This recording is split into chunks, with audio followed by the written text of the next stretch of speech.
World of ഇൻഫിനിറ്റിയിലേക്ക് സ്വാഗതം. In the constitution of India the term federation is mentioned in dash. Indian ഭരണഘടനയിൽ federation എന്ന പദം എവിടെയാണ് ഉപയോഗിച്ചിരിക്കുന്നത്? ഈ ചോദ്യത്തിനുള്ള ഉത്തരം വീഡിയോയുടെ അവസാനം നാം ഡിസ്കസ് ചെയ്യും.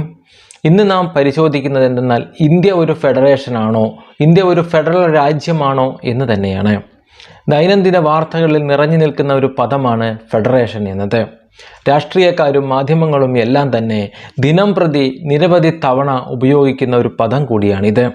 യഥാർത്ഥത്തിൽ ഈ പദത്തിൻ്റെ അർത്ഥം എന്താണ്? അതുപോലെ ഇന്ത്യ യഥാർത്ഥത്തിൽ ഈ പദത്തെ ഉൾക്കൊള്ളുന്ന ഇന്ത്യൻ ഭരണഘടന ഈ പദത്തെ ഫെഡറേഷൻ എന്ന പദത്തെ ഉൾക്കൊള്ളുന്നുണ്ടോ? സർക്കാരുകൾ തമ്മിൽ വാഗ്വാദങ്ങൾ ഉണ്ടാകാറുണ്ട്. ഫെഡറേഷൻ സിസ്റ്റം, ഫെഡറൽ സിസ്റ്റം തകർത്തു എന്നെല്ലാം പറയാറുമുണ്ട്. ഇത് യഥാർത്ഥത്തിൽ എന്താണ് എന്നാണ് നാം ഇന്ന് പരിശോധിക്കുന്നത്. ഫെഡറലിസം ഒരു ഐഡിയോളജിയാണ്. ഇസങ്ങളെല്ലാം ഐഡിയോളജികളാണ്. ഫെഡറലിസം എന്ന പദം ലാറ്റിൻ വേർഡായ ഫോഡസിൽ നിന്നാണ് ഉരുത്തിരിഞ്ഞിട്ടുള്ളത്. ഇതിൻ്റെ അർത്ഥം ട്രീറ്റി അഥവാ എഗ്രിമെൻ്റ് എന്നാണ്. രണ്ട് തരത്തിലുള്ള ഫെഡറലിസമാണ് നിലവിലുള്ളത് അല്ലെങ്കിൽ വ്യാഖ്യാനിക്കപ്പെട്ടിട്ടുള്ളത്. ഒന്ന് ഡിസ്ഇൻറ്റഗ്രേറ്റഡ് ഫെഡറലിസവും ഇൻ്റഗ്രേറ്റഡ് ഫെഡറലിസവും. നമുക്കറിയാം, പ്രധാനമായും ഫെഡറൽ രാജ്യങ്ങൾ എന്ന് പറയുമ്പോൾ ആദ്യം നമ്മുടെ ഓർമ്മയിലേക്ക് ഓടിയെത്തുക അമേരിക്ക തന്നെയായിരിക്കും. അമേരിക്ക, കാനഡ, ഓസ്ട്രേലിയ, ഇന്ത്യ ഇവയെല്ലാം ഫെഡറൽ രാജ്യങ്ങൾക്കുള്ള ഉദാഹരണങ്ങളായി ഇന്ന് പറയപ്പെടുന്നു. നാം ഉദാഹരണമായി അമേരിക്ക എടുത്തു കഴിഞ്ഞാൽ അമേരിക്കയിലെ ഫെഡറലിസം എന്നത് ഡിസ്ഇൻറ്റഗ്രേറ്റഡ് ഫെഡറലിസമാണ്. ഇതിനെ കമ്മിങ് ടുഗദർ ഫെഡറലിസം എന്നും അറിയപ്പെടുന്നു. ഈ ഫെഡറലിസത്തിൻ്റെ പ്രത്യേകത എന്തെന്നാൽ ഒരു കൂട്ടം സ്വതന്ത്ര സ്റ്റേറ്റുകൾ കൂടിച്ചേർന്ന് ഒരു ഫെഡറേഷൻ രൂപവൽക്കരിക്കുകയാണ് കമ്മിങ് ടുഗദർ ഫെഡറേഷനിൽ ചെയ്യുക. അങ്ങനെയെന്നാൽ ഈ സ്റ്റേറ്റുകൾക്ക് പ്രതിരോധത്തിന് വേണ്ടി, അതുപോലെ സാമ്പത്തിക ഉന്നതി തുടങ്ങിയവയ്ക്ക് വേണ്ടിയാണ് ഇങ്ങനെയൊരു നീക്കം നടത്തുന്നത്. അതായത് സ്റ്റേറ്റുകൾ തമ്മിലുള്ള എഗ്രിമെൻറ്റിലൂടെ ഒരു ഫെഡറേഷൻ രൂപപ്പെടുകയാണ് ഇവിടെ ചെയ്യുന്നത്. ഇത്തരത്തിലുള്ള ഫെഡറേഷനാണ് അമേരിക്ക. ഇനി രണ്ടാമത്തെ ഫെഡറലിസം എന്തെന്നാൽ ഇൻ്റഗ്രേറ്റഡ് ഫെഡറലിസമാണ്. അതായത് ശക്തമായ ഒരു രാജ്യം ഭരണ സൗകര്യത്തിന് വേണ്ടി അതാത് സംസ്ഥാനങ്ങൾക്ക്, സ്റ്റേറ്റുകൾക്ക് അധികാരം പങ്കുവെച്ച് നൽകുകയാണ് ഇവിടെ ചെയ്യുന്നത്. ഇവിടെ സ്റ്റേറ്റുകൾ തമ്മിൽ യാതൊരു വിധത്തിലുള്ള എഗ്രിമെൻറ്റുകളും ഉണ്ടാകുന്നില്ല. പക്ഷേ ഇവിടെ ഭരണ സൗകര്യാർത്ഥം അധികാര വികേന്ദ്രീകരണം നടത്തുകയാണ് യൂണിയൻ ചെയ്യുന്നത്. ഈ ഒരു ഐഡിയോളജിയാണ് അധികാര വികേന്ദ്രീകരണത്തിന് വേണ്ടി ഇന്ത്യ ഉപയോഗിക്കുന്നത്. അതിനാൽ തന്നെ നമുക്ക് ഇൻ്റഗ്രേറ്റഡ് ഫെഡറലിസമാണ് ഇന്ത്യയിൽ എന്ന് നമുക്ക് പറയാൻ സാധിക്കും.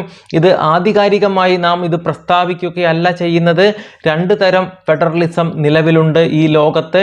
അപ്പോൾ ഈ രണ്ടിൽ നാം ഏത് പെടും എന്ന് നോക്കുമ്പോൾ അമേരിക്കയുടെ ഫെഡറലിസം അല്ല നമ്മുടേത്. അമേരിക്കയുടേത് യഥാർത്ഥ ഫെഡറലിസമാണ്. എന്നാൽ നമ്മുടേത് അതിൽ നിന്ന് കുറച്ച് വ്യത്യാസമാണ്. എന്തൊക്കെയാണ് വ്യത്യാസങ്ങൾ എന്നും ഫെഡറലിസം ഇന്ത്യ ഫോളോ ചെയ്യുന്നുണ്ടോ എന്നുമാണ് നാം ഇന്ന് പരിശോധിക്കുന്നത്. അമേരിക്കയെ കുറിച്ച് പറയുമ്പോൾ അമേരിക്ക എന്ന രാജ്യം ഇൻഡിസ്ട്രക്റ്റബിൾ യൂണിയൻ വിത്ത് ഇൻഡിസ്ട്രക്റ്റബിൾ സ്റ്റേറ്റ് എന്നാണ് പറയപ്പെടുക. അതായത് രാജ്യത്തിനെയും തകർക്കാനോ നശിപ്പിക്കാനോ സാധ്യമല്ല, അതുപോലെ തന്നെ സ്റ്റേറ്റുകളെയും രൂപം മാറ്റാനോ കൂട്ടിച്ചേർക്കാനോ പങ്കുവയ്ക്കാനോ അങ്ങനെ യാതൊരു വിധത്തിലുള്ള നാശവും മാറ്റവും സ്റ്റേറ്റുകൾക്കും സാധ്യമല്ല. അങ്ങനെയുള്ള ഫെഡറേഷനാണ് അമേരിക്ക. ഇന്ത്യയുടെ കാര്യമെടുത്താൽ indestructible union with destructible states എന്നാണ് അറിയപ്പെടുക. അതായത് യൂണിയന് യാതൊരു തരത്തിലുള്ള മാറ്റവും സാധ്യമല്ല, പക്ഷേ സ്റ്റേറ്റുകൾക്ക് അസ്തിത്വമില്ല. സ്റ്റേറ്റുകൾക്ക് മാറ്റം വരുത്താവുന്നതാണ്, ബൗണ്ടറിയിൽ മാറ്റം വരുത്താം. അതുപോലെ ഒരു സ്റ്റേറ്റിനെ രണ്ടായി ഭാഗിക്കാം. ഒരു സ്റ്റേറ്റിൻ്റെ പദവി എടുത്തു കളഞ്ഞ് യൂണിയൻ ടെറിട്ടറിയാക്കി മാറ്റാം. ഇങ്ങനെ സ്റ്റേറ്റിൻ്റെ സമ്മതമില്ലാതെ തന്നെ സ്റ്റേറ്റുകൾക്ക് രൂപമാറ്റം വരുത്താൻ ഇന്ത്യയിൽ സാധിക്കും. ഇന്ത്യയിൽ സ്റ്റേറ്റുകൾ തമ്മിലുള്ള എഗ്രിമെൻറ്റിലൂടെ രൂപപ്പെട്ടതല്ല ഇന്ത്യ എന്ന രാജ്യം. ഇന്ത്യയിലെ സ്റ്റേറ്റുകൾ തമ്മിൽ യാതൊരു വിധത്തിലുള്ള എഗ്രിമെൻറ്റുകളുമില്ല. അതുപോലെ തന്നെ ഇന്ത്യൻ സ്റ്റേറ്റുകളും യൂണിയനായും യാതൊരു വിധത്തിലുള്ള എഗ്രിമെൻറ്റും നിലനിൽക്കുന്നില്ല. എന്നാൽ അമേരിക്കയിൽ അങ്ങനെയല്ല. ഒരു എഗ്രിമെൻറ്റിലൂടെ, സംസ്ഥാനങ്ങൾ തമ്മിലുള്ള ഒരു എഗ്രിമെൻറ്റിലൂടെയാണ് അമേരിക്ക എന്ന ഫെഡറേഷൻ രൂപപ്പെട്ടിരിക്കുന്നത്. എന്താണ് ഫെഡറേഷൻ എന്ന് നാം മനസ്സിലാക്കി. അതിനോടനുബന്ധിച്ച് യൂണിറ്ററി ഗവൺമെൻറ് എന്താണ്? ഫെഡറേഷൻ്റെ ഓപ്പോസിറ്റായി നിലകൊള്ളുന്ന ഭരണ സംവിധാനമാണ് യൂണിറ്ററി ഫോം ഓഫ് ഗവൺമെൻറ്. എന്താണ് യൂണിറ്ററി ഗവൺമെൻറ്? യൂണിറ്ററി ഗവൺമെൻറ്റിൽ സംഭവിക്കുന്നത് എന്തെന്നാൽ ഡെലിഗേഷൻ ഓഫ് പവർ ആണ്. പവർ വീതിച്ച് ഇവിടെയും പവറിന്റെ വീതം വെപ്പ് നടക്കുന്നുണ്ട്. ഇവിടെ പവറിന്റെ ഡെലിഗേഷൻ ആണ് നടക്കുന്നത്. യൂണിയൻ അനുവദിച്ച് നൽകുന്ന തരം അധികാരങ്ങൾ മാത്രമാണ് ഇവിടെ സ്റ്റേറ്റുകൾക്ക് ഉപയോഗിക്കാൻ സാധിക്കുക. പക്ഷെ യഥാർത്ഥ ഫെഡറേഷനിൽ അങ്ങനെയല്ല. അവിടെ ഒരു എഗ്രിമെന്റിലൂടെ ഉള്ള ഒരു അധികാര വികേന്ദ്രീകരണമായിരിക്കും സംഭവിച്ചിട്ടുണ്ടാവുക. അതുപോലെ തന്നെ ഫെഡറേഷനിൽ 2 കോൺസ്റ്റിറ്റ്യൂഷൻ ഉണ്ടായിരിക്കും. ഒന്ന് യൂണിയനും രണ്ടാമത്തേത് സ്റ്റേറ്റുകൾക്കും. ഇവിടെ വ്യക്തമായി അധികാര വികേന്ദ്രീകരണം നടന്നിരിക്കും. ഒരിക്കലും യൂണിയന് സ്റ്റേറ്റുകളുടെ അധികാര പരിധിയിൽ കടന്നു കയറാൻ യഥാർത്ഥ ഫെഡറേഷനിൽ സാധ്യമല്ല. എന്നാൽ യൂണിറ്ററി ഗവൺമെന്റിൽ ഇത് തികച്ചും സാധ്യമാണ് താനും. എങ്ങനെയെന്നാൽ ഇവിടെ പവറിന്റെ ഡെലിഗേഷൻ മാത്രം സംഭവിക്കുന്നത് കൊണ്ട് സ്റ്റേറ്റുകളുടെ അധികാര പരിധിയിൽ ഏത് സമയത്തും യൂണിയന് കടന്നു കയറാവുന്നതാണ്. അതുപോലെ തന്നെ ഒരു ഫെഡറൽ രാജ്യത്ത് 2 തരത്തിലുള്ള സിറ്റിസൺഷിപ്പും നമുക്ക് കാണാൻ സാധിക്കും. ഒന്ന്, അതാത് സ്റ്റേറ്റുകളുടെ പൗരത്വം ഓരോ പൗരനും ഉണ്ടായിരിക്കും. അതുപോലെ തന്നെ ആ രാജ്യത്തിന്റെ പൗരത്വവും ഉണ്ടായിരിക്കും. എന്നാൽ ഒരു യൂണിറ്ററി ഗവൺമെന്റിന്റെ അല്ലെങ്കിൽ യൂണിറ്ററി ഗവൺമെന്റ് ഫോളോ ചെയ്യുന്ന രാജ്യത്ത് ഇങ്ങനെ ഒരു സിസ്റ്റം കാണാൻ സാധിക്കുകയില്ല. അവിടെ സിംഗിൾ സിറ്റിസൺഷിപ്പ് മാത്രമാണ് ഉണ്ടാവുക. രാജ്യത്തിന്റെ സിറ്റിസൺഷിപ്പ് മാത്രമായിരിക്കും സിംഗിൾ സിറ്റിസൺഷിപ്പ് എന്നതുകൊണ്ട് ഉദ്ദേശിക്കുന്നത്. ഡ്യുവൽ പോളിസി ഗവൺമെന്റ്, അതായത് 2 തരത്തിലുള്ള ഗവൺമെന്റുകളെ നമുക്ക് ഒരു ഫെഡറൽ രാജ്യത്ത് കാണാൻ സാധിക്കും. എങ്ങനെയെന്നാൽ യൂണിയന്റെ ഭാഗത്തും ഒരു ഗവൺമെന്റ് ഉണ്ടായിരിക്കും. അതുപോലെ സംസ്ഥാനങ്ങളിലും സ്റ്റേറ്റുകളിലും വേറെ ഒരു ഗവൺമെന്റ് ഉണ്ടായിരിക്കും. അല്ലെങ്കിൽ 2ഓ അതിലധികമോ ഗവൺമെന്റുകൾ രൂപപ്പെടാം. ലോക്കൽ ഗവൺമെന്റുകളും അധികാര വികേന്ദ്രീകരണത്തിന്റെ ഭാഗമായി ഉണ്ടാകാം. സുപ്രീമസി ഓഫ് കോൺസ്റ്റിറ്റ്യൂഷൻ, അതുപോലെ independent judiciary, bicameralism, revenue sharing, rigidity of constitution തുടങ്ങിയവയെല്ലാം തന്നെ ഫെഡറലിസത്തിൻ്റെ ഫീച്ചേഴ്സുകളാണ്. ഇതിൽ ബൈക്യാമറലിസം നോക്കുമ്പോൾ ഇന്ത്യയിൽ അതേ 2 തരത്തിലുള്ള സഭകളുണ്ട്. പാർലമെന്റിൽ രാജ്യസഭയും ലോക്സഭയുമുണ്ട്. ബൈക്യാമറലിസം എന്ന ഫെഡറലിസത്തിന്റെ ഫീച്ചർ ഇന്ത്യയിൽ നിലനിൽക്കുന്നു. ഇൻഡിപെൻഡന്റ് ജുഡീഷ്യറിയാണ് ഇന്ത്യയിലുള്ളത്. കോൺസ്റ്റിറ്റ്യൂഷന് തന്നെയാണ് എല്ലാ നിയമങ്ങൾക്കും അധിപൻ കോൺസ്റ്റിറ്റ്യൂഷൻ തന്നെയാണ്. അതുപോലെ റിജിഡിറ്റി, നമ്മുടെ കോൺസ്റ്റിറ്റ്യൂഷൻ റിജിഡ് ആണ് എന്ന് നമുക്ക് ഒരു പരിധി വരെ പറയാൻ സാധിക്കും. മുഴുവനായി ഇന്ത്യൻ കോൺസ്റ്റിറ്റ്യൂഷൻ റിജിഡ് അല്ല. ഇന്ത്യൻ കോൺസ്റ്റിറ്റ്യൂഷൻ നമുക്ക് അമെൻഡ് ചെയ്യാൻ സാധിക്കും. നാം ഇവിടെ സൂചിപ്പിച്ച ഫെഡറലിസത്തിന്റെ ഫീച്ചേഴ്സുകൾ കുറേയധികം ഇന്ത്യയിൽ നിലനിൽക്കുന്നു. അതിനാൽ തന്നെയാണ് ഇന്ത്യ ഒരു ഫെഡറൽ രാജ്യമാണ് എന്ന് എല്ലാവരും പറയുന്നത്. യഥാർത്ഥത്തിൽ ഈ ഫെഡറലിസം ഇന്ത്യയിൽ നിലനിൽക്കുന്നുണ്ടോ? ഫെഡറലിസം എന്ന് കേൾക്കുമ്പോൾ തന്നെ ആദ്യം നമുക്ക് ഓർമ്മ വരിക DDSA എന്നാണ്. Dual government, division of power, supremacy of constitution, authority of court എന്നിവയാണ് 4 പ്രധാനപ്പെട്ട ഫെഡറലിസത്തിന്റെ ഫീച്ചേഴ്സുകൾ. ഈ 4 ഫീച്ചറുകളും ഇന്ത്യയിൽ നിലനിൽക്കുന്നു എന്ന് നമുക്ക് പറയാൻ സാധിക്കും. ഡ്യുവൽ ഗവൺമെന്റ് ആണുള്ളത്. ഡിവിഷൻ ഓഫ് പവർ ഇന്ത്യയിൽ സംഭവിക്കുന്നുണ്ട്. ആർട്ടിക്കിൾ 245 മുതൽ ആർട്ടിക്കിൾ 255 വരെ സ്റ്റേറ്റുകളും യൂണിയനും തമ്മിലുള്ള അധികാര വികേന്ദ്രീകരണമാണ് വിവരിച്ചിട്ടുള്ളത്. അതുപോലെ ഇന്ത്യൻ ഭരണഘടന 7th ഷെഡ്യൂളിൽ 3 ലിസ്റ്റിലായി എല്ലാത്തരം അധികാര വികേന്ദ്രീകരണങ്ങളും നടത്തിയിട്ടുണ്ട്. State list, union list, concurrent list എന്നീ 3 ലിസ്റ്റുകളിലായി തികച്ചും അധികാരം വിഭജിക്കുക തന്നെയാണ് ചെയ്തിരിക്കുന്നത്. അടുത്തതായി കോൺസ്റ്റിറ്റ്യൂഷൻ തന്നെയാണ് പരമാധികാരി. കോൺസ്റ്റിറ്റ്യൂഷൻ ആണ് എല്ലാ നിയമങ്ങൾക്കും അധിപൻ ഇന്ത്യയിലും. അതുപോലെ ഇൻഡിപെൻഡന്റ് ജുഡീഷ്യറിയാണ് ഇന്ത്യയിൽ നിലനിൽക്കുന്നത്. ഇങ്ങനെയെല്ലാം ഫെഡറലിസത്തിന്റെ ഫീച്ചേഴ്സുകൾ പ്രത്യക്ഷത്തിൽ നമുക്ക് ഇന്ത്യയിൽ കാണാൻ സാധിക്കും, ഇന്ത്യൻ ഭരണഘടനയിൽ കാണാൻ സാധിക്കുമെങ്കിലും ഇന്ത്യ ഒരു ഫെഡറൽ രാജ്യമാണെന്ന് നമുക്ക് പറയുക വയ്യ. എന്തെന്നാൽ സെൻട്രലൈസിംഗ് ടെൻഡൻസിയാണ് ഇന്ത്യയിൽ പ്രകടമായി കാണുന്നത്.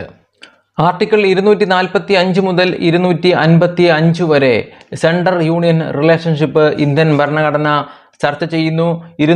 ആർട്ടിക്കിൾ 256 മുതൽ ആർട്ടിക്കിൾ 263 വരെ അഡ്മിനിസ്ട്രേറ്റീവ് റിലേഷൻഷിപ്പാണ് ഭരണഘടന ചർച്ച ചെയ്യുന്നത്. ഇവിടെയെല്ലാം നമുക്ക് കാണാൻ സാധിക്കുക എന്തെന്നാൽ സെൻറ്ററിൻ്റെ മേൽക്കോയ്മയാണ്, യൂണിയൻ്റെ മേൽക്കോയ്മയാണ് നമുക്ക് കാണാൻ സാധിക്കുക. ആർട്ടിക്കിൾ 249 പ്രകാരം രാജ്യസഭയുടെ അംഗീകാരം ലഭിച്ചു കഴിഞ്ഞാൽ യൂണിയന് സ്റ്റേറ്റ് ലിസ്റ്റിന് മേൽ നിയമം പാസ്സാക്കാൻ സാധിക്കും. അതായത് നാം ചർച്ച ചെയ്തു കഴിഞ്ഞു, 7th ഷെഡ്യൂൾ പ്രകാരം 3 ലിസ്റ്റിലായി അധികാര വികേന്ദ്രീകരണം നടന്നിട്ടുണ്ട്. ഇതിൽ യൂണിയൻ ലിസ്റ്റിൽപ്പെട്ട സബ്ജക്റ്റുകൾക്കുമേൽ യൂണിയന് മാത്രമാണ് നിയമം പാസ്സാക്കാൻ അധികാരമുള്ളത്. അതുപോലെ സ്റ്റേറ്റ് ലിസ്റ്റിൽപ്പെട്ട സബ്ജക്റ്റുകൾക്കുമേൽ സംസ്ഥാനങ്ങൾക്കും, കൺകറന്റ് ലിസ്റ്റിൽപ്പെട്ടവയ്ക്കുമേൽ സംസ്ഥാനങ്ങൾക്കും അതുപോലെ യൂണിയനും നിയമം പാസാക്കാൻ അധികാരമുണ്ടായിരിക്കും. ഈ ഒരു അവസരത്തിൽ നാം ഇവരുടെ എത്രത്തോളം ഇവർക്ക് അധികാരമുണ്ട് എന്ന് പരിശോധിക്കുമ്പോഴാണ് സംസ്ഥാനങ്ങളുടെ ലിസ്റ്റിൽ ഉൾപ്പെട്ടവയ്ക്കുമേൽ പോലും യൂണിയന് നിയമം പാസാക്കാൻ സാധിക്കും. എങ്ങനെയെന്നാൽ ആർട്ടിക്കിൾ 249 പ്രകാരം രാജ്യ താൽപര്യത്തിനു വേണ്ടി 2/3 ഭൂരിപക്ഷം രാജ്യസഭയിൽ നേടിക്കഴിഞ്ഞാൽ സ്റ്റേറ്റ് ലിസ്റ്റിൽപ്പെട്ട സബ്ജക്റ്റുകൾക്കുമേൽ യൂണിയന് നിയമം പാസാക്കാൻ സാധിക്കും. ഇപ്പോൾ സംസ്ഥാനങ്ങളുടെ ലിസ്റ്റ് എന്തായി?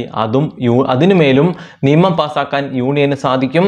സംസ്ഥാനത്തിൻ്റെ ഓട്ടോണമി നഷ്ടപ്പെട്ടു എന്ന് നമുക്ക് പറയാൻ സാധിക്കും.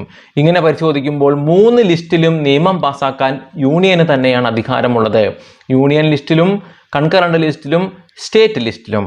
കൺകറന്റ് ലിസ്റ്റിൽപ്പെട്ട ഒരു സബ്ജക്റ്റിനുമേൽ നിയമം പാസാക്കുമ്പോൾ സ്റ്റേറ്റും അതുപോലെ തന്നെ യൂണിയനും തമ്മിലൊരു കോൺഫ്ലിക്റ്റ് വന്നു കഴിഞ്ഞാൽ അവിടെയും മജോറിറ്റി ലഭിക്കുക അല്ലെങ്കിൽ ഒരു മേൽക്കോയ്മ ലഭിക്കുക യൂണിയന് തന്നെയാണ്. അവസാന വാക്ക് യൂണിയൻ്റെ തന്നെയായി മാറും. അതായത് ഈ 3 ലിസ്റ്റിലും നിയമം പാസാക്കാൻ യൂണിയന് സാധിക്കും എന്നർത്ഥം. അതുപോലെ തന്നെ ആർട്ടിക്കിൾ 352 പ്രകാരം എമർജൻസി പ്രഖ്യാപിക്കുമ്പോഴും ആർട്ടിക്കിൾ 356 പ്രകാരം എമർജൻസി പ്രഖ്യാപിക്കുമ്പോഴും സംസ്ഥാനങ്ങൾക്ക് യാതൊരുവിധ അധികാരങ്ങളും ഉണ്ടായിരിക്കുകയില്ല. ആ സമയത്തും സ്റ്റേറ്റ് ലിസ്റ്റിൽ ഉൾപ്പെടെയുള്ളവയിൽ അധികാരം കേന്ദ്രത്തിന് മാത്രമായിരിക്കും. നിയമം പാസാക്കാനും ബാക്കി എല്ലാത്തരം അധികാരങ്ങളും കേന്ദ്രത്തിന് മാത്രമായിരിക്കും. ആർട്ടിക്കിൾ 360 പ്രകാരം സാമ്പത്തിക അടിയന്തരാവസ്ഥ പ്രഖ്യാപിക്കുമ്പോഴും ഇത് തന്നെയാണ് സ്ഥിതി. കേന്ദ്രത്തിന് നേരിട്ട് നിർദ്ദേശങ്ങൾ നൽകാനും ഡയറക്ഷൻസ് നൽകാനും നിയന്ത്രിക്കാനും സാധിക്കും സംസ്ഥാനങ്ങളെ. ഇവിടെയെല്ലാം സംസ്ഥാനങ്ങളുടെ അധികാരമില്ലായ്മയാണ് നമുക്ക് കാണാൻ സാധിക്കുക. അതായത് കേന്ദ്രത്തിനും സംസ്ഥാനത്തിനും വേറെ വേറെ അധികാരം എന്നൊന്ന് ഇന്ത്യയിൽ കാണാൻ നമുക്ക് സാധിക്കുകയില്ല. ഈ പ്രത്യക്ഷ ഫീച്ചറുകൾ നിലനിൽക്കുന്നുവെങ്കിലും പരമാധികാരം യൂണിയന് തന്നെയാണ് എന്ന് നമുക്ക് കാണാൻ സാധിക്കും. ആർട്ടിക്കിൾ 154 എല്ലാ സംസ്ഥാനങ്ങൾക്കും ഗവർണർ വേണമെന്നും article 155 governor is the executive head of the state എന്നും പറയുന്നു. അതായത് സംസ്ഥാനത്തിൻ്റെ അധിപൻ ഗവർണറാണ് എന്ന് ആർട്ടിക്കിൾ 155 പറഞ്ഞു വെക്കുന്നു. അതുപോലെ തന്നെ സംസ്ഥാനങ്ങൾ പാസാക്കുന്ന ബില്ലുകൾ സൈൻ ചെയ്ത് പെട്ടെന്ന് തന്നെ തീർപ്പാക്കാനും അതുപോലെ തന്നെ കൈവശം ഹോൾഡ് ചെയ്ത് വയ്ക്കാനും പ്രസിഡന്റിന് റെക്കമെൻഡ് ചെയ്യാനുമുള്ള അധികാരം ഗവർണർക്കുണ്ട്. അതായത് സംസ്ഥാനങ്ങൾക്ക് സ്വതന്ത്രമായി ഒന്നും ചെയ്യാൻ സാധിക്കുകയില്ല. യൂണിയന്റെ അറിവോടെയും സമ്മതത്തോടെയും കൂടി മാത്രമാണ് സംസ്ഥാനങ്ങൾക്ക് ഒരു ബില്ല് പാസ്സാക്കാൻ സാധിക്കുക എന്നർത്ഥം. ഇവിടെ പ്രകടമാകുന്നത് ഫെഡറലിസം അല്ല, യൂണിറ്ററി ഫോം ഓഫ് ഗവൺമെന്റ് തന്നെയാണ്. അതായത് ഡെലിഗേഷൻ ഓഫ് പവറിന്റെ ഒരു സ്മെൽ ഇവിടെയെല്ലാം നമുക്ക് മണക്കുന്നു. അതായത് ഗവർണർ എന്ന അപ്പോയിന്റ്മെന്റ് തന്നെ യൂണിയന്റെ കൈകടത്തലാണ് സംസ്ഥാനങ്ങൾക്കുമേൽ. അതായത് ഗവർണർ എന്ന പോസ്റ്റ് യൂണിറ്ററി ഫോം ഓഫ് ഗവൺമെന്റിന്റെ സിമ്പലാണ് എന്ന് നമുക്ക് പറയാൻ സാധിക്കും. ഒരിക്കലും ഒരു ഫെഡറൽ രാജ്യത്ത് ഇങ്ങനെ ഒരു അപ്പോയിന്റ്മെന്റ് സംഭവിക്കുകയില്ല. അതുപോലെ ഇന്ത്യയിൽ സിംഗിൾ കോൺസ്റ്റിറ്റ്യൂഷൻ മാത്രമാണുള്ളത്. പക്ഷേ അമേരിക്കയിൽ നാം പരിശോധിക്കുമ്പോൾ നമുക്ക് മനസ്സിലാകും അമേരിക്കയിൽ 2 തരം കോൺസ്റ്റിറ്റ്യൂഷനുകൾ നിലവിലുണ്ട്. സ്റ്റേറ്റുകൾക്ക് വേറെ, അതുപോലെ അമേരിക്കയ്ക്ക് വേറെ എന്നിങ്ങനെ. പക്ഷേ ഇന്ത്യയിൽ ഒറ്റ ഒരു കോൺസ്റ്റിറ്റ്യൂഷൻ മാത്രമാണ് നിലവിലുള്ളത്. ഇതിൽ തന്നെയാണ് സ്റ്റേറ്റുകൾ എന്ത് ചെയ്യണം അല്ലെങ്കിൽ സ്റ്റേറ്റുകൾക്ക് എത്രത്തോളം അധികാരങ്ങൾ നൽകപ്പെട്ടിട്ടുണ്ട് എന്ന് വിവരിക്കുന്നത്. പക്ഷേ യഥാർത്ഥ ഫെഡറൽ രാജ്യമായ അമേരിക്കയിൽ അങ്ങനെയല്ല. 2 കോൺസ്റ്റിറ്റ്യൂഷനും 2 തരം പൗരത്വവും നമുക്കവിടെ കാണാൻ സാധിക്കും. അമേരിക്കൻ കോൺസ്റ്റിറ്റ്യൂഷനിൽ ഭേദഗതി വരുത്താൻ സംസ്ഥാനങ്ങളുടെ അനുമതി ആവശ്യമാണ്. അതായത് ഒരിക്കലും ഇന്ത്യയിൽ ഭരണഘടനാ ഭേദഗതി ചെയ്യുന്നത് പോലെ ഒരു ഭേദഗതി അമേരിക്കയിൽ സാധ്യമല്ല. അവിടെ സംസ്ഥാനങ്ങളുടെ സമ്മതമില്ലാതെ ഭരണഘടനയിൽ തൊടാൻ പാടില്ല. എന്നാൽ ഇന്ത്യയിൽ അങ്ങനെയാണോ? ഒരിക്കലുമല്ല. സംസ്ഥാനങ്ങളുടെ യാതൊരു അനുവാദവും കൂടാതെ തന്നെ ഇന്ത്യൻ പാർലമെന്റിന് ഭരണഘടനാ ഭേദഗതി ചെയ്യാവുന്നതാണ്. ആർട്ടിക്കിൾ 368 ഇന്ത്യൻ പാർലമെന്റിന് പൂർണ്ണ അധികാരവും നൽകിയിട്ടുണ്ട് ഇന്ത്യൻ ഭരണഘടനാ ഭേദഗതി ചെയ്യുന്നതിന് വേണ്ടി. ഇന്ത്യൻ പാർലമെന്റിന് 3 തരത്തിൽ ഇന്ത്യൻ ഭരണഘടന ഭേദഗതി ചെയ്യാൻ സാധിക്കും. ഒന്ന്, സിമ്പിൾ മെജോറിറ്റി ഓഫ് പാർലമെന്റ്, പാർലമെന്റിൽ കേവല ഭൂരിപക്ഷത്തോടു കൂടിയും. രണ്ടാമത്തത്, സ്പെഷ്യൽ മെജോറിറ്റി ഓഫ് പാർലമെന്റ്, ഭരണഘടനാ ഭേദഗതി സാധ്യമാകും. മൂന്നാമതായി, പാർലമെന്റിൽ സ്പെഷ്യൽ മജോറിറ്റിയും ആവശ്യമാണ്. അതുപോലെ തന്നെ പകുതിയിലധികം സംസ്ഥാനങ്ങളിൽ സിമ്പിൾ മജോറിറ്റിയും ആവശ്യമാണ് ഭരണഘടന ഭേദഗതി ചെയ്യുന്നതിന്. ഇങ്ങനെ 3 തരത്തിൽ ഇന്ത്യൻ ഭരണഘടന പാർലമെന്റിന് ഭേദഗതി ചെയ്യാൻ സാധിക്കും. ഇവിടെ പ്രത്യേകമായ സന്ദർഭങ്ങളിൽ മാത്രമാണ് സംസ്ഥാനങ്ങളുടെ, അതും പകുതിയിലധികം സംസ്ഥാനങ്ങളിൽ സിമ്പിൾ മജോറിറ്റി കൂടിയ ഒരു സമ്മതം ആവശ്യമായി വരുന്നത്. ഈ ഒരു സ്പെഷ്യൽ കേസ് സംസ്ഥാനങ്ങളുടെ സമ്മതം വാങ്ങിയുള്ള ഭരണഘടനാ ഭേദഗതി എന്തെന്നാൽ 2017 GST കൊണ്ടുവന്നപ്പോൾ നാം കണ്ടതാണ്. സംസ്ഥാനങ്ങളുടെ സമ്മതം തേടിക്കൊണ്ടായിരുന്നു GST കൊണ്ടുവന്നത്. പകുതിയിലധികം സംസ്ഥാനങ്ങളിൽ സിമ്പിൾ മജോറിറ്റിയോട് കൂടിയ ഒരു സിമ്പിൾ മജോറിറ്റി എന്നതുകൊണ്ട് ഉദ്ദേശിക്കുന്നത് സഭയിൽ സന്നിഹിതരായിരിക്കുന്ന അംഗങ്ങളുടെ ഭൂരിപക്ഷം. സഭയിലെ ടോട്ടൽ കപ്പാസിറ്റി എത്രയാണോ അതിന്റെ ഭൂരിപക്ഷമല്ല ഇവിടെ ഉദ്ദേശിക്കുന്നത്. സഭയിൽ സന്നിഹിതരായിരിക്കുന്ന അംഗങ്ങളിൽ ഭൂരിപക്ഷം നേടുക എന്നത് മാത്രമാണ് സിമ്പിൾ മെജോറിറ്റി കൊണ്ട് ഉദ്ദേശിക്കുന്നത്. ഇങ്ങനെ പകുതിയിലധികം സംസ്ഥാനങ്ങളിലെ സിമ്പിൾ മെജോറിറ്റിയോട് കൂടിയ ഒരു സമ്മതം കൂടി വാങ്ങിയിട്ടാണ് 2017 GST ഇന്ത്യയിൽ ഇംപ്ലിമെന്റ് ചെയ്തിരിക്കുന്നത്. ഇതാണ് സ്പെഷ്യൽ മാറ്ററിനുള്ള ഉദാഹരണമാണ് 2017 GST ഇംപ്ലിമെന്റേഷൻ. ഇന്ത്യയിൽ ഡിവിഷൻ ഓഫ് പവർ നടന്നിട്ടുണ്ടോ എന്ന് ചോദിച്ചാൽ തീർച്ചയായും നടന്നിട്ടുണ്ട്. പക്ഷേ എമർജൻസി സിറ്റുവേഷനുകളിൽ, അതായത് അടിയന്തരാവസ്ഥ സമയങ്ങളിൽ സംസ്ഥാനങ്ങൾക്ക് യാതൊരുവിധ അധികാരങ്ങളും ഉണ്ടായിരിക്കുന്നതല്ല. അതുപോലെ തന്നെ സംസ്ഥാനങ്ങളുടെ ഹെഡായ ഗവർണർമാർ പ്രവർത്തിക്കുന്നത് പ്രസിഡന്റിന്റെ അഭിപ്രായം എന്താണോ, പ്രസിഡന്റിന് സന്തോഷം എന്താണോ അത് മാത്രമായിരിക്കും ഗവർണർ പ്രകടിപ്പിക്കുക. ഈ പ്രസിഡന്റ് എങ്ങനെയാണ് പ്രവർത്തിക്കുക എന്നാൽ യൂണിയൻ ഗവൺമെന്റിന്റെ നിർദ്ദേശാനുസരണം, യൂണിയൻ ഗവൺമെന്റിന്റെ അഡ്വൈസ് പ്രകാരം മാത്രമായിരിക്കും പ്രസിഡന്റ് പ്രവർത്തിക്കുക. അപ്പോൾ എന്താണോ യൂണിയൻ സർക്കാർ ആഗ്രഹിക്കുന്നത് അത് തന്നെയായിരിക്കും ഗവർണർമാരും ആഗ്രഹിക്കുക എന്ന് നമുക്ക് ഇതിൽ നിന്ന് ഊഹിക്കാൻ സാധിക്കും. അതായത് ഒരു അധികാര വികേന്ദ്രീകരണം നടന്നിട്ടുണ്ടെങ്കിൽ കൂടി അവിടെ ശക്തമായൊരു നിയന്ത്രണം എപ്പോഴും യൂണിയൻ വക നിലനിൽക്കുന്നുണ്ട് സംസ്ഥാനങ്ങൾക്കുമേൽ. നാം കണ്ടു കഴിഞ്ഞു, അമേരിക്കയിൽ സംസ്ഥാനങ്ങളിലെ അതിർത്തി പുനർനിർണയിക്കാൻ പോലും യൂണിയന് സാധ്യമല്ല. എന്തെന്നാൽ അമേരിക്കയിലെ സംസ്ഥാനങ്ങളുടെ കാര്യത്തിലുള്ള പൂർണ്ണ അധികാരവും അവകാശങ്ങളും അതാത് സംസ്ഥാനങ്ങൾക്കാണ്. ആ സംസ്ഥാനങ്ങളെ വിഭജിക്കാനോ ഭാഗിക്കാനോ അതുപോലെ അതിർത്തി പുനർനിർണയിക്കാനോ അങ്ങോട്ടും ഇങ്ങോട്ടും അതിർത്തി മാറ്റി വരയ്ക്കാനോ ഒന്നും ആ യൂണിയന് സാധ്യമല്ല. എന്നാൽ ഇന്ത്യയിൽ ഇത്തരം യാതൊരുവിധ അധികാരങ്ങളും സംസ്ഥാനങ്ങൾക്കില്ല. സംസ്ഥാനങ്ങളുടെ പദവി റദ്ദ് ചെയ്യാൻ, സംസ്ഥാനങ്ങളെ വിഭജിക്കാൻ, സംസ്ഥാനങ്ങളുടെ കുറച്ചു ഭാഗം മറ്റു സംസ്ഥാനങ്ങൾക്ക് നൽകാൻ, ഈ സംസ്ഥാനങ്ങളെ യൂണിയൻ ടെറിട്ടറി ആക്കി മാറ്റാൻ. ജമ്മു ആൻഡ് കാശ്മീരിൽ നാം കണ്ടില്ല, ജമ്മു ആൻഡ് കാശ്മീരിനെ യൂണിയൻ ടെറിട്ടറി ആക്കിയത് ജമ്മു ആൻഡ് കാശ്മീർ എന്ന സംസ്ഥാനത്തിന്റെ അനുമതിയോട് കൂടിയായിരുന്നില്ല. അതിനുള്ള അധികാരം ഇന്ത്യൻ പാർലമെന്റിനുണ്ട്, ഇന്ത്യക്കുണ്ട്. അതായത് സംസ്ഥാനങ്ങൾക്ക് അവരുടെ കാര്യത്തിൽ തീരുമാനമെടുക്കാൻ ചില പരിധികളുണ്ട് എന്ന് സാരം. യഥാർത്ഥ ഒരു ഫെഡറേഷൻ രാജ്യത്ത് ഇങ്ങനെ ആയിരിക്കില്ല എന്നും നാം ഓർക്കണം. അതിന് ഉദാഹരണമാണ് അമേരിക്ക. അതുപോലെ തന്നെ സംസ്ഥാനങ്ങൾക്ക് തങ്ങൾ ഇന്ത്യയിൽ നിന്ന് വിട്ടുപോകുന്നു അല്ലെങ്കിൽ തങ്ങൾക്ക് വേറെ രീതിയിൽ മാറണം തുടങ്ങിയ യാതൊരുവിധ അവകാശവാദങ്ങളും ഉന്നയിക്കാൻ സാധ്യമല്ല. ഇങ്ങനെ ഇന്ത്യയിൽ നിന്ന് വിട്ടുപോകണം അല്ലെങ്കിൽ വേർപിരിഞ്ഞു പോകണം എന്ന തരത്തിലുള്ള അഭിപ്രായ പ്രകടനങ്ങൾ ഒരിക്കലും അഭിപ്രായ സ്വാതന്ത്ര്യത്തിന്റെ ആർട്ടിക്കിൾ 19 അണ്ടർ വരികയില്ല എന്നും കൂടി നാം മനസ്സിലാക്കണം. അതായത് സംസ്ഥാനങ്ങൾക്കുള്ള അധികാരങ്ങൾക്ക് പരിധിയുണ്ട് എന്ന് സാരം. അതുപോലെ തന്നെ സ്റ്റേറ്റ് ലിസ്റ്റിൽപ്പെട്ട സബ്ജക്റ്റുകൾക്കുമേൽ നിയമം പാസാക്കാൻ 2 അതിൽ അധികമോ സംസ്ഥാനങ്ങൾ യൂണിയനോട് കേന്ദ്രത്തോട് ആവശ്യപ്പെടുകയാണ്. സംസ്ഥാനങ്ങൾക്ക് തന്നിട്ടുള്ള അധികാരങ്ങൾക്കുമേൽ നിയമം പാസാക്കാൻ അവർ അഡ്വൈസ് ചെയ്താൽ തീർച്ചയായും യൂണിയന് അങ്ങനെ നിയമം പാസാക്കാൻ സാധിക്കും. അതാത് ആരാണോ ആവശ്യപ്പെട്ട സംസ്ഥാനങ്ങൾ അവരുടെ സ്റ്റേറ്റ് ലിസ്റ്റിൽപ്പെട്ട സബ്ജക്റ്റുകൾക്കുമേൽ നിയമം ആ സമയത്ത് കേന്ദ്രമായിരിക്കും പാസാക്കുക.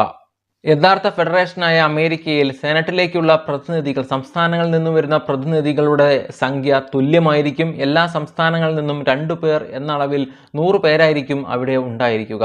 എന്നാൽ ഇന്ത്യയിൽ രാജ്യസഭയിലേക്ക് വരുന്ന അംഗങ്ങളുടെ എണ്ണം സംസ്ഥാനങ്ങൾക്കെല്ലാം തുല്യമായി അല്ല വീതിച്ച് നൽകിയിരിക്കുന്നത്. ഓരോ സംസ്ഥാനങ്ങളിലെയും ജനസംഖ്യയ്ക്ക് അനുപാതമായി മാറ്റമുണ്ട് ഇന്ത്യയിൽ. ഒരിക്കലും എല്ലാ സംസ്ഥാനങ്ങളിൽ നിന്നും തുല്യമായ അംഗങ്ങളല്ല ഇന്ത്യയിൽ രാജ്യസഭയിലേക്ക് എത്തുന്നത്. ഇവരെ കൂടാതെ 12 അംഗങ്ങളെ രാഷ്ട്രപതിക്ക് നേരിട്ട് നോമിനേറ്റ് ചെയ്യാനും സാധിക്കും ഇന്ത്യൻ രാജ്യസഭയിലേക്ക്. അതുപോലെ തന്നെ പബ്ലിക് സർവീസുകൾക്ക് യാതൊരുവിധ വേർതിരിവും ഇന്ത്യയിലില്ല. IAS, IPS, Indian forest service തുടങ്ങിയവയെല്ലാം തന്നെ ഒരു സെലക്ഷനാണുള്ളത്, ഒരു ട്രെയിനിങ് തന്നെയാണുള്ളത്. ഇവർ തന്നെയാണ് രാജ്യത്തിൻ്റെ എല്ലാ മുക്കിലും മൂലയിലും പോയി സേവനം ചെയ്യുന്നതും. ഇത്തരത്തിലുള്ള ഒരു ട്രെയിനിങ്ങും ഇത്തരത്തിലുള്ള തെരഞ്ഞെടുപ്പ് കാര്യക്ഷമതയും രാജ്യത്തിൻ്റെ അഖണ്ഡതയും വർദ്ധിപ്പിക്കുന്നു. അതുപോലെ ഇന്ത്യയിൽ നമുക്ക് കാണാൻ സാധിക്കും സംസ്ഥാനങ്ങളുടെ എക്സിക്യൂട്ടീവ് മെഷീനറിയെ കേന്ദ്രം ഉപയോഗിക്കുന്ന രീതി. എങ്ങനെയെന്നാൽ ഹെൽത്ത്, ആരോഗ്യ മേഖല, അതുപോലെ വിദ്യാഭ്യാസ മേഖല തുടങ്ങിയവയെല്ലാം തന്നെ സംസ്ഥാനങ്ങൾ എന്താണോ ഉപയോഗിച്ചു വരുന്നത് ആ രീതി അല്ലെങ്കിൽ ആ മെഷീനറി ഉപയോഗിച്ച് തന്നെയാണ് കേന്ദ്രവും അവരുടെ പദ്ധതികൾ നടപ്പിലാക്കുക. ഫിനാൻഷ്യൽ ഡിപ്പെൻഡൻസി സ്റ്റേറ്റുകൾക്ക് കേന്ദ്രത്തിന് മേലാണുള്ളത്. സ്റ്റേറ്റുകൾ ഇൻകം ടാക്സ്, അതുപോലെ തന്നെ GST, കോപ്പറേറ്റീവ് ടാക്സ് തുടങ്ങിയവയെല്ലാം സമാഹരിക്കുന്നത് കേന്ദ്രമാണ്. ഫിനാൻഷ്യൽ കമ്മീഷന്റെ ഉപദേശാനുസരണമാണ് സംസ്ഥാനങ്ങൾക്കുള്ള വിഹിതം പങ്കുവെക്കുന്നത്. ഈ അടുത്ത കാലത്ത് കേന്ദ്രം ആസാം, പഞ്ചാബ്, വെസ്റ്റ് ബംഗാൾ എന്നീ സംസ്ഥാനങ്ങളിൽ BSFന് അധികമായി അധികാരങ്ങൾ നൽകുകയുണ്ടായി. എങ്ങനെയെന്നാൽ ഈ സംസ്ഥാനങ്ങളുടെ അകത്ത് കടന്നു ചെന്ന് തിരച്ചിലുകൾ നടത്താനും അവരുടെ പ്രവർത്തനങ്ങൾ വ്യാപിപ്പിക്കാനുമുള്ള അധികാരം നൽകുകയുണ്ടായി. ഇതെല്ലാം സംസ്ഥാനങ്ങളിലേക്കുള്ള യൂണിയന്റെ കടന്നുകയറ്റമായാണ് പറയപ്പെടുന്നത്. ഇത് ഇന്ത്യയിൽ സാധ്യമാകും. കാരണം എന്തെന്നാൽ അധികാരം കൂടുതലുള്ളത് യൂണിയന് തന്നെയാണ്. സംസ്ഥാനങ്ങളുടെ ഏത് അധികാരത്തിന് മേൽ കടന്നു കയറാനും സംസ്ഥാനങ്ങൾ ഇന്ന് അനുഭവിച്ചു കൊണ്ടിരിക്കുന്ന ഏത് അധികാരത്തിന് നിയന്ത്രണം ഏർപ്പെടുത്താനും ഇന്ത്യയിൽ കേന്ദ്ര ഗവൺമെന്റിന് സാധിക്കും എന്ന് സാരം. ഫെഡറലിസത്തെ സംബന്ധിച്ച് നിരവധി കേസുകളും ഇന്ത്യയിൽ ഉണ്ടായിട്ടുണ്ട്. 1963 West Bengal versus union of India കേസിൽ സുപ്രീം കോടതി പറഞ്ഞത് എന്തെന്നാൽ ഇന്ത്യയിൽ ഫെഡറലിസം അല്ല യഥാർത്ഥത്തിൽ നിലനിൽക്കുന്നത് എന്നും Indian constitution is not truly federal and states are not sovereign എന്നാണ് സുപ്രീം കോടതി ഈ കേസിൽ അഭിപ്രായപ്പെട്ടത്. അതുപോലെ തന്നെ ഒന്നുകൂടി പറയുകയുണ്ടായി, എന്തെന്നാൽ greater weightage to union always എന്നും, എല്ലായ്പ്പോഴും മേൽക്കോയ്മ യൂണിയന് തന്നെയാണ് എന്നാണ് ഈ കേസിൽ സുപ്രീം കോടതി പറഞ്ഞത്. 1955 Ram Jawaya Kapur versus state of Punjab കേസിലും സുപ്രീം കോടതി ഇന്ത്യ ഒരു ഫെഡറൽ സ്റ്റേറ്റ് ആണ്, ഇന്ത്യയിൽ ഫെഡറലിസം നിലനിൽക്കുന്നു എന്ന് തുറന്നു പറഞ്ഞിട്ടില്ല. 1977 state of Rajasthan versus union of India കേസിലും സുപ്രീം കോടതി ഇന്ത്യ ഒരു ഫെഡറേഷനാണ് എന്ന് പറഞ്ഞിട്ടില്ല. ഈ കേസിന്റെ ഫാക്ട് എന്തെന്നാൽ 9 സംസ്ഥാനങ്ങളിൽ രാഷ്ട്രപതി ഭരണം ഏർപ്പെടുത്തുകയും ആ സംസ്ഥാനങ്ങളെ വേറൊരു തെരഞ്ഞെടുപ്പ് നേരിടാൻ വേണ്ടി നിർബന്ധിക്കുകയുമായിരുന്നു അന്നത്തെ കേന്ദ്ര സർക്കാർ ചെയ്തത്. ഇതിനെതിരെ സംസ്ഥാനങ്ങൾ കോടതിയെ സമീപിക്കുകയും ഈ ആർട്ടിക്കിൾ 356 പ്രയോഗിച്ചത് കോൺസ്റ്റിറ്റ്യൂഷനിലാണ് എന്നാണ് സുപ്രീം കോടതി വിധിച്ചത്. ഇവിടെയും ഒരു ഫെഡറൽ സംവിധാനമാണ് ഇന്ത്യയിൽ നിലനിൽക്കുന്നത് എന്ന് കോടതി നിരീക്ഷിച്ചിട്ടില്ല.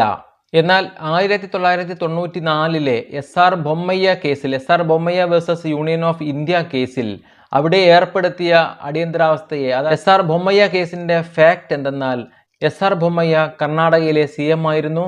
അദ്ദേഹത്തിന്റെ പാർട്ടിയിലെ അംഗങ്ങൾ MLA മാർ മറ്റൊരു പാർട്ടിയിൽ ചേരുകയാണ് ഉണ്ടായത്. ഈ സമയത്ത് അദ്ദേഹത്തിന് അംഗങ്ങളുടെ കുറവ് വന്നു. അദ്ദേഹത്തിന് മെജോറിറ്റി തെളിയിക്കാൻ അവസരം നൽകണമെന്ന് ഗവർണറോട് അപേക്ഷിച്ചുവെങ്കിലും ഗവർണറോട് റിക്വസ്റ്റ് ചെയ്തുവെങ്കിലും ഗവർണർ അതിന് മുതിരാതെ രാഷ്ട്രപതി ഭരണം ഏർപ്പെടുത്തുകയാണ് ചെയ്തത്. ഇതിനെതിരെ SR ബൊമ്മയ്യ കോടതിയെ സമീപിച്ചു. ഈ കേസിൽ കോടതി നിരീക്ഷിച്ചത് ഫെഡറലിസം ഇന്ത്യൻ ഭരണഘടനയുടെ എസെൻഷ്യൽ ഫീച്ചർ ആണ് എന്ന് കോടതി നിരീക്ഷിക്കുകയുണ്ടായി. അതുപോലെ തന്നെ ഫെഡറലിസം ഇന്ത്യൻ ഭരണഘടനയുടെ ബേസിക് സ്ട്രക്ചർ ആണ് എന്ന് കൂടി ഈ SR ബൊമ്മയ്യ കേസിൽ 1994 സുപ്രീം കോടതി നിരീക്ഷിക്കുകയുണ്ടായി. അതുപോലെ ഇനിയൊരു കേസാണ് state of Haryana versus state of Punjab. 2002 ഈ കേസ് സത്ലജ് യമുന നദിയിലെ കനാൽ നിർമ്മാണങ്ങളുമായി ബന്ധപ്പെട്ടുള്ളതായിരുന്നു. ഈ കേസിൽ കോടതിയുടെ നിരീക്ഷണം എന്തെന്നാൽ semi federal system of government ഇങ്ങനെ ഇന്ത്യയിൽ നിലനിൽക്കുന്നു എന്നാണ് ഈ കേസിൽ കോടതി നിരീക്ഷിച്ചത്. 2006 Kuldeep Nair versus union of India കേസിൽ സുപ്രീം കോടതി നിരീക്ഷിച്ചത് എന്തെന്നാൽ though the federal principle is dominant in our constitution and that principle is one of its basic features, but it is also equally true that federalism leans in favor of a strong center or unitary power. അതായത് Indian കോൺസ്റ്റിറ്റ്യൂഷനിൽ federalism എന്ന principle നിലനിൽക്കുന്നു. അതുപോലെ തന്നെ ഇത് one of the basic features ആണ് Indian കോൺസ്റ്റിറ്റ്യൂഷന്റെ. എന്നിരുന്നാലും federalism എന്നത് ലീനാണ്, മെലിഞ്ഞിരിക്കുന്നു. അതായത് സൈഡിൽ ഒതുങ്ങി നിൽക്കുന്നു. എവിടെ? സ്ട്രോങ് ആയ ശക്തമായ സെൻട്രൽ ഗവൺമെന്റിന് മുന്നിൽ അല്ലെങ്കിൽ യൂണിറ്ററി ഗവൺമെന്റിന് മുന്നിൽ ഫെഡറലിസം എന്നത് ഒതുങ്ങി മെലിഞ്ഞ് സൈഡിൽ നിൽക്കുകയാണ് എന്നാണ് 2006 കേസിലൂടെ സുപ്രീം കോടതി നിരീക്ഷിച്ചിരിക്കുന്നത്. ഇതിൽ നിന്ന് നമുക്ക് വ്യക്തമാകുന്നത് എന്തെന്നാൽ നാം ഇത്രയും പരിശോധിച്ചു കഴിഞ്ഞു. ഇന്ത്യയിൽ സംസ്ഥാനങ്ങൾക്ക് സോവർണിറ്റി ഇല്ല. സംസ്ഥാനങ്ങൾ തമ്മിൽ ഒരു എഗ്രിമെന്റോ സംസ്ഥാനങ്ങളും യൂണിയനുമായി ഏതെങ്കിലും തരത്തിലുള്ള എഗ്രിമെന്റോ ഒരിക്കലും ഇന്ത്യയിൽ ഉണ്ടായിട്ടില്ല. ഇന്ത്യയിൽ സംസ്ഥാനങ്ങൾ പ്രവർത്തിക്കുന്നത് എങ്ങനെയെന്നാൽ ഇന്ത്യൻ ഭരണഘടന അനുവദിച്ചു നൽകുന്ന അധികാരങ്ങൾ ഉപയോഗിച്ച് മാത്രമാണ് ഇന്ത്യയിൽ സംസ്ഥാനങ്ങൾക്ക് നിലനിൽപ്പുള്ളൂ. അങ്ങനെ നിലനിൽക്കുന്ന സംസ്ഥാനങ്ങൾക്ക് ഒരിക്കലും സ്വന്തമായ ഒരു അസ്തിത്വമില്ല. അവരുടെ രൂപം മാറ്റുന്നതിനോ ബാക്കി എന്ത് തീരുമാനങ്ങൾ എടുക്കുന്നതിനോ ഈവൻ എന്തിനേറെ സ്റ്റേറ്റ് ലിസ്റ്റ്, കേന്ദ്രം അനുവദിച്ച് നൽകിയിരിക്കുന്ന, ഇന്ത്യൻ കോൺസ്റ്റിറ്റ്യൂഷൻ അനുവദിച്ച് നൽകിയിരിക്കുന്ന സ്റ്റേറ്റ് ലിസ്റ്റിൽ പോലും നിയമം പാസാക്കാൻ ഇന്ത്യൻ പാർലമെന്റിന് സാധിക്കും. രാജ്യസഭയുടെ അനുവാദം മാത്രം മതി ഇതിനെ. അതുപോലെ തന്നെ ഇന്ത്യൻ ഭരണഘടന അമെൻഡ് ചെയ്യാനും ഇന്ത്യൻ പാർലമെന്റിന് സാധിക്കും. ഇതിനും സംസ്ഥാനങ്ങളുടെ യാതൊരുവിധ അനുവാദവും ആവശ്യമില്ല. സുപ്രീം കോടതി പോലും, ഇന്ത്യയിൽ ജുഡീഷ്യറി കൂടി പരിശോധിക്കുക കോൺസ്റ്റിറ്റ്യൂഷൻ എന്താണ് പറയുന്നത് എന്താണ്. അങ്ങനെയുള്ള ആ കോൺസ്റ്റിറ്റ്യൂഷനെ മാറ്റാൻ ഇന്ത്യൻ പാർലമെന്റിന് സാധിക്കും, സംസ്ഥാനങ്ങളുടെ അനുമതി ഇല്ലാതെ തന്നെ. അപ്പോൾ ഇന്ത്യ ഒരു ഫെഡറലിസം ആണ് ഫോളോ ചെയ്യുന്നത് എന്ന്, അല്ലെങ്കിൽ ഇന്ത്യ ഒരു ഫെഡറൽ സ്റ്റേറ്റ് ആണ് എന്ന് നമുക്ക് ഒരിക്കലും പറയാൻ സാധിക്കുകയില്ല. നമുക്ക് കോടതി നിരീക്ഷിച്ചതുപോലെ വേണമെങ്കിൽ നമുക്കൊരു കോസി ഫെഡറൽ എന്നോ semi federal system of government is existing in India എന്നോ നമുക്ക് പറയാമെന്നു മാത്രം. ഒരിക്കലും ഇന്ത്യ ഒരു ഫെഡറലിസം ഫോളോ ചെയ്യുന്നു എന്നോ അല്ലെങ്കിൽ ഇന്ത്യ ഒരു ഫെഡറൽ കൺട്രിയാണ്, രാജ്യമാണ് എന്ന് നമുക്ക് മുഴുക്കെ പറയാൻ സാധിക്കുകയില്ല. നാം തുടക്കത്തിൽ ഉന്നയിച്ച ചോദ്യത്തിനുള്ള ഉത്തരം, ഇങ്ങനെ ഒരു ഫെഡറേഷൻ എന്നൊരു വാക്ക് ഇന്ത്യൻ കോൺസ്റ്റിറ്റ്യൂഷനിലോ ആമുഖത്തിലോ എവിടെയും സൂചിപ്പിച്ചിട്ടില്ല. ഇന്ത്യ അങ്ങനെ ഒരു പദം ഉപയോഗിച്ചിട്ടേയില്ല. ഇന്ത്യൻ കോൺസ്റ്റിറ്റ്യൂഷന്റെ 1-ാമത്തെ ആർട്ടിക്കിളിൽ India that is Bharat shall be a union of states എന്ന് മാത്രമാണ് പറയുന്നത്. അതായത് ഇന്ത്യ അഥവാ ഭാരതം എന്നത് യൂണിയൻ ഓഫ് സ്റ്റേറ്റ് ആയിരിക്കും എന്ന് മാത്രമാണ് ഇന്ത്യൻ ഭരണഘടന വിവക്ഷിക്കുന്നത്.